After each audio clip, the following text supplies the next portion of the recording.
Ladies and gentlemen, I trust you are suitably fed and watered. That's quite nice actually, I like the sound. Okay, so moving right along, as they say in the movies. In this session, we've got another two speakers, as you can see from the agenda. The kinds of questions that we sent, and again, this is where the speakers actually get surprised about the questions that we're sort of asking them to keep in the back of their mind, okay? We're developing a pattern of research, developing research. So in this area here, we're talking about implementing research, okay, which is part of it. So the questions that we set for the speakers in this particular block were, what was the process that you went through to come up with the research idea? Did you intend at the beginning to collect qualitative and quantitative data, or both, neither? What was the intention generally there? What kind of data were you interested in, or was appropriate? How did you go about developing your scholarly approach to the issue? An interesting thing, this may come out as well. What were the first steps in getting the project up and running? Again, so it's all implementation sort of stuff. And were there any ethical implications or risks that had to be, that were involved with the project that you had to take into consideration? So at this point, I'll introduce you, hand you over to Michael Sanford from USQ. So there's a blatant advertisement on your tables here. It's for an HTML5 symposium we're running in November at USQ. So it's an evening on the 19th, and then the day of the 20th, we've got some speakers around the whole notion of using HTML5 in higher education and the affordances of that in terms of our learning environments. So if you want to pop up, it's pretty cheap. It's only, I think it's only $90 for the activity, and it's only a day's activity, basically. So, well, day and a half's activity. So if you're interested, you can register online. Okay, we did at USQ, we have quite a lot of online students or distance students, and I'll go through some of the figures in a sec with you.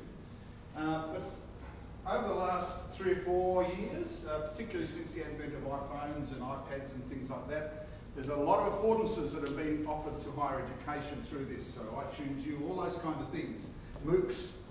And so there are many affordances out there that technology can provide us. And it's an ever-evolving thing, but it's evolving. The university is evolving at the same time in the same rate. Or how are we coping with that? And are we actually understanding what the student context is in this? So I'm just framing what I'm going to be talking about in relation to some questions. So, and obviously that from an institution's perspective, that involves costs. And how do we defray some of those costs out into things like cloud services and things that might be cheaper for the university but still gain the same types of affordances in terms of learning and teaching. So we need to actually have an evidence base for this approach. So we can't just make some assumptions. We need some evidence of what students are actually wanting to do within these environments. So this is what this study was about, particularly in relation to our institutional systems, what's available out in the Web 2 world, and also what people are doing with some personal devices. And so we'll give you some initial findings that we did for the survey of our students. Only about 8 weeks ago that closed, and so this is hot off the press. Only crunched the data last week, but it is based on a broader study that's been done by 3 other universities. So it's a kind of progression. So it was done by 3 universities in New South Wales, and we've taken it on as from a little bit of a different perspective because we're not a metropolitan university. Okay, so just to give you some context around us, USQ, 26,000 students, about 6,000 of those on campus. So that's not a lot of students on campus across 2 main campuses and 1 other campus up in Harvey Bay. 20,000 external students. So 77% of our students never come on campus. Okay, don't go down those hallowed hallways, or don't sit in those seats in the lecture theatre. 7,400 are international students. Okay, so the vast majority of students access what they need for their studies from our online environments. And most of those students and staff know what they're getting into when they come to USQ. We're quite upfront about that. Okay. We use a lot of social networking type scenarios to try and engage with students. So our Facebook site and our learning advisor up here, Lucy, there's Lucy, she's our Learning Centre services person within our department, and that's just an avatar, but Lucy could be anybody. It could be any one of 8 people at any one time. So, but in terms of the student, there's a personality there. And of course we use our LinkedIn quite a bit, particularly with our alumni, to try and engage alumni in different activities and get them back into the notion of study. Some assumptions though in going forward, in trying to get this evidence base, was that some assumptions are that lots of students use Facebook and Twitter, use their iPhones, etc. So, do they want to use them for their studies?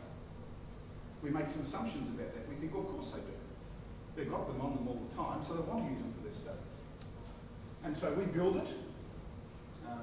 We build engaging stuff. Will they come? Do they come to that engaging stuff? To that wonderful thing we built for them. Staff now have all iPads. I mean, every meeting you go to, there's very few papers you see now in meetings. Everybody's got their iPads. Who hasn't got an iPad here?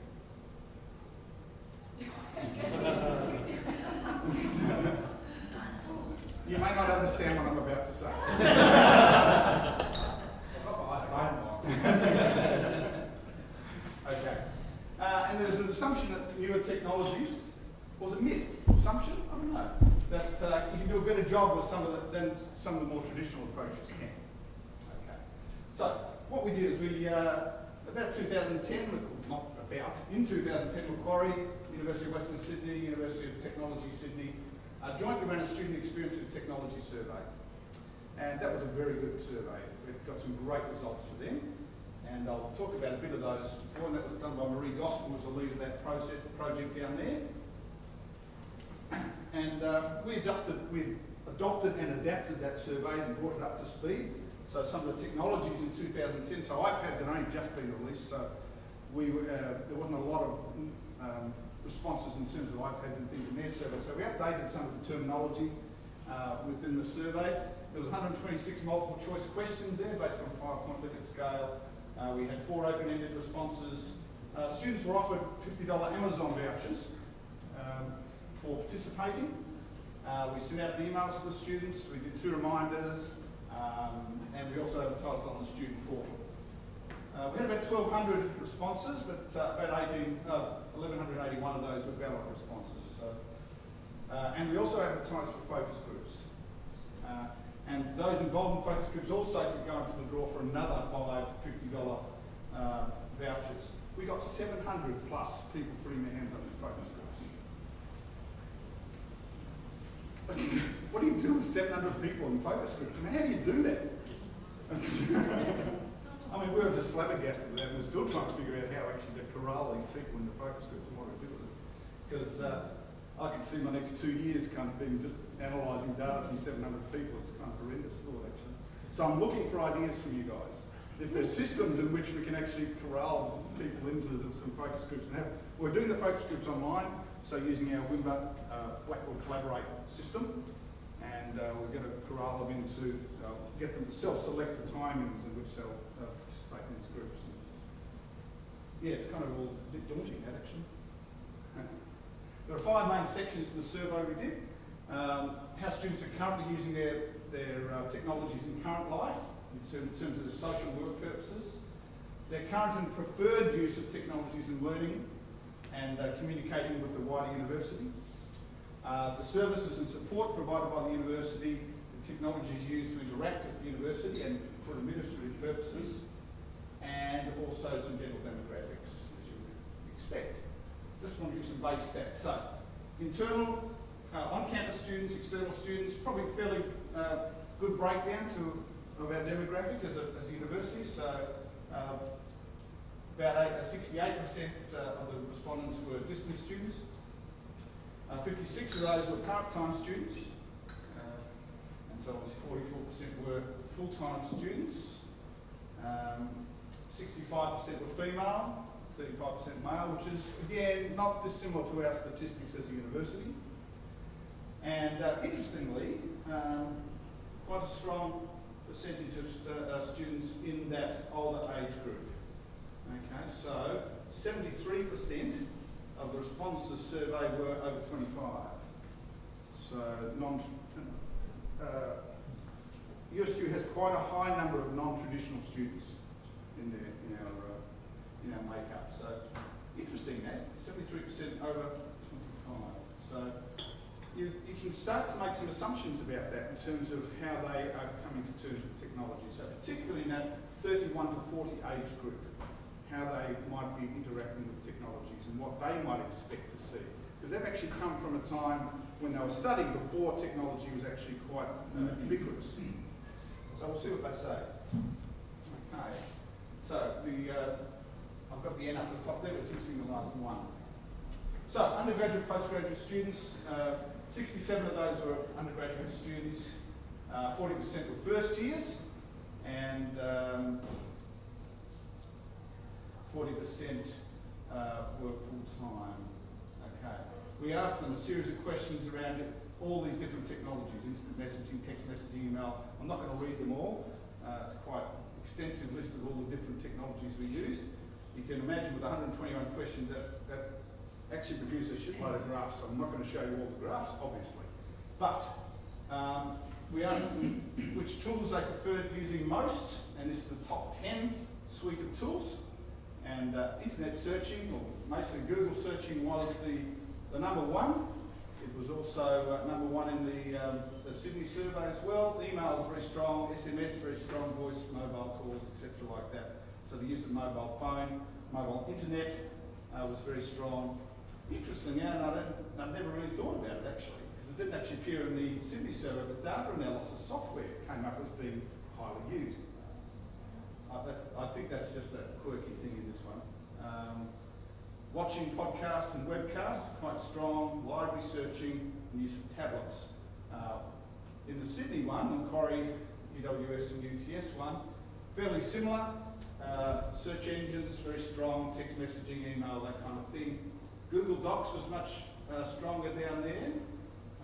Didn't appear as top 10 for us, as did instant messaging. It disappeared off our one as well. So didn't play as big a role in our group of students.